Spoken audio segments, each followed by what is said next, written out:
म्हणजे पंचम झोनचे अध्यक्ष, महाराष्ट्राचे सीएम म्हणून ज्यांना ओळखलं जातं जैन समाज, स्थानकवासी समाजाचे, असे नितीन बेदमुक्त आहेत. काय सांगाल या संताराविषयी?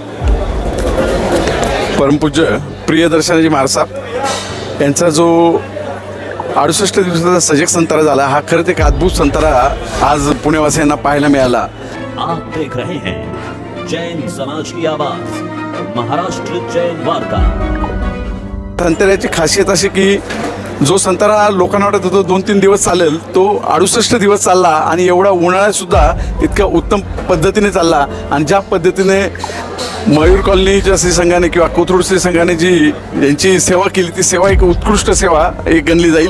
आणि खरंच बाई महाराजसाहेब नंतर छोट्या बाई महाराजसाहेब यांचा हा जो संतारा हा खरंच सजग संतारा म्हणून आज जैन संस्कृतीचं एक उत्कृष्ट उदाहरण आज महाराजसाहेबांनी इथं दर्शन दिले, त्याबद्दल धन्यवाद. आणि परत एकदा सांगतो की असा सजग संतारा आमच्या जीवनामध्ये आम्हाला आज प्रथमतः पाहायला मिळाला, किंवा पुण्यामध्ये असा संतारा पहिल्यांदा झाला जय महाराज. आणि त्याच पद्धतीने जैन कॉन्फरन्स पंचम झोन आणि जैन कॉन्फरन्स नई दिल्ली या सगळ्यांच्या वतीने डॉक्टर प्रियदर्शनजी महाराज साहेब यांना भावपूर्ण श्रद्धांजली. धन्यवाद.